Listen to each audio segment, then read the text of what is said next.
Morning, y'all. Back again on the grind, on the hustle to work. Hope you guys are having a beautiful day. I had a couple things that's on my mind as per usual. I feel like some of the things that would help work any job at all, especially teachers, is if we had a grace period. So say you go to work at like 7:45, 8 o'clock. I really think that you should have 20 minutes of prep before you even see a kid. Like, before they come to your classroom.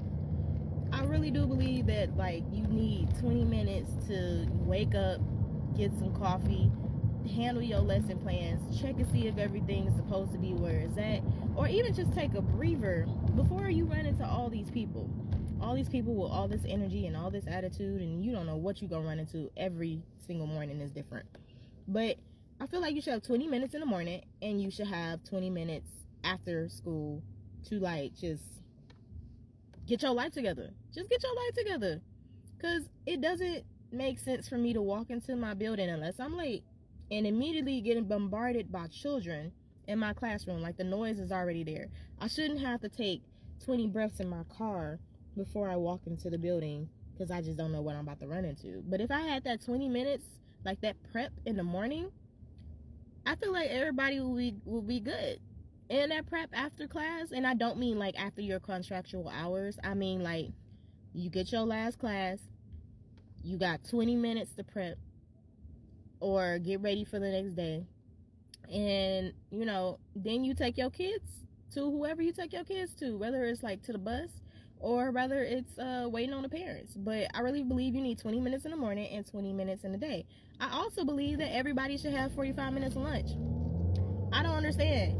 Who in their right mind said 30 minutes was enough? Because even if you pack a lunch, everybody is waiting at the student lounge for a microwave. Okay? You have one microwave and you got 30 staff members. You got one staff lounge and everybody's trying to use the microwave. Or everybody's trying to get water, or everybody's trying to go to the bathroom. By the time you get done with doing any of that, you didn't waste 20 minutes. You didn't waste 20 minutes of your lunch, and now you go back to wherever classroom you're in, and then you gotta like spend that last 10 minutes trying to scuff down your lunch before the kids come in. I think that's trash. I think everybody should have 45 minutes to an hour. Whether you put prep and lunch together, I don't care.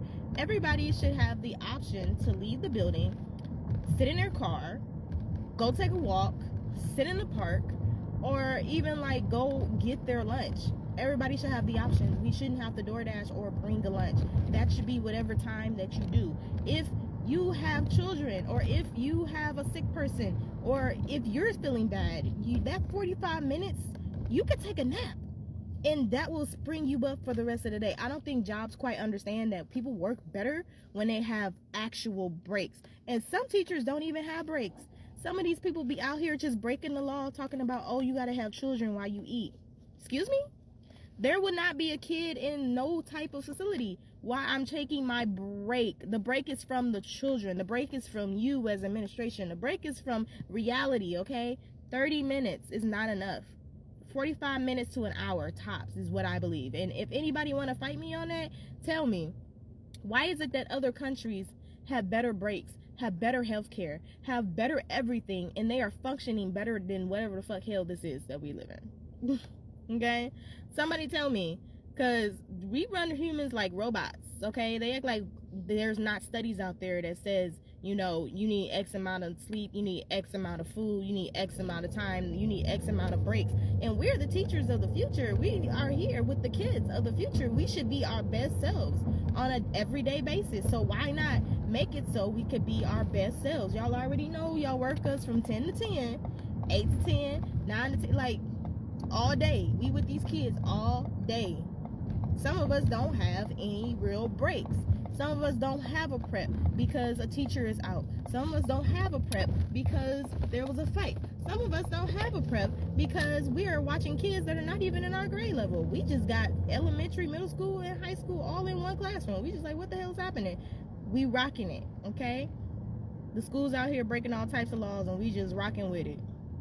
Nobody is stepping up for themselves. There are teachers who are holding their bladder right now because they didn't have enough break time to go to the bathroom. When I tell you that I started peeping the BS, when I started really peeping the BS of the school systems, and I have worked at different ones, I've seen different ones. It's crazy.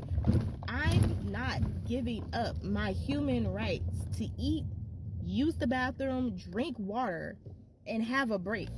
I don't care what you say. I don't care what you do. And at some point, all the teachers need to just man up and be like, hey, it's either this or that. It's either them or me. Because there's a million schools out here looking for teachers. And baby, when I tell you, you have the pick. You really, teachers, you have the top pick, okay? All the schools are doing something different. All of them are not super crazy. Some of them are better than others. But you, you're a commodity. You have the top pick. Y'all need to stop standing up for yourselves and be like, either this kid goes or I go. Either y'all do what y'all supposed to do or I go. Either you give me the lunch break that I'm entitled to or I go. Either you let me go to the bathroom and give me transitional time in between classes or I go. Okay? Some of y'all need to step it up unless you're in a union. Okay, if you're in a union, that's completely different. If you're working in a charter school like a lot of us are, or an at-will state, maybe you better use that to your advantage. I'm just saying. You know, some of these people, principals, vice principals, and all this other jazz that run these schools are, you know, running it straight into the ground because the teachers are burnt out and the students are getting the bulk of it. I mean, the students are already super disrespectful, but some of them are just cool and the teachers are just tired and they're like lashing out. They're like, you know, it's a slippery slope because we're the one job where the workers are more important than anything else. You know, the workers are literally why the students are here. And I need people to realize that. Like, administration might run some stuff, but you're the worker, are, you know, you make the school great. You're the reason why the kids get to go to A through B. You know, you're the reason why the kids get through life.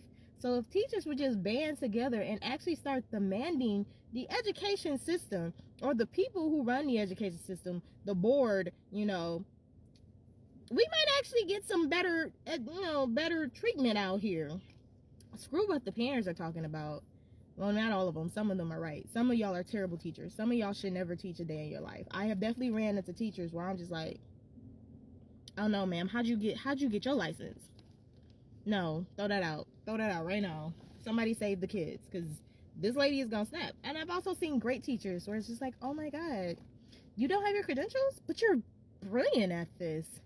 And then I've seen the school run away good teachers, and I've seen the school keep terrible teachers because they need the numbers. Like, it's crazy out here, y'all. The education system is crazy. The school looks beautiful on the outside, but on the inside, I need you parents to actually just come in, walk around, peep, don't say nothing, just look, take notes. Like, that teacher is not happy, that teacher is struggling, that teacher is depressed, that teacher is on his last leg, that teacher is burnt out, that teacher has the fakest smile in the world, and she's like, or he's like 2 seconds from just packing up the bags, leaving all the stuff and going. You don't know how many times I've seen teachers leave everything in the classroom. And I mean everything. Just take their coat and go and never come back. It is not even like it was stuff that the school gave them, because most of us don't have stuff that the school gave us. Most of us buy stuff, a lot of stuff. And teachers are dipping. So yeah, if everybody had a break, like a 45-minute break or a 20-minute break in the morning, 20-minute break in the evening, or they didn't have to watch their kids during lunch, because I still don't understand why me as a teacher have to be with these kids all day, and then I gotta stay with them for recess and stay with them for lunch. This ain't kindergarten. This ain't preschool. Once you get to a higher grade, like, you're supposed to be able to be like, okay, bye kids, I'll see you next class, and then welcome the next group of children. There should be staff members to take care of X, Y, and Z. There should be somebody who is in the lunchroom. There should be security guards. There should be somebody that does recess duty. Where are the parent volunteers? I'm just like, what happened to the school system? It used to be a village.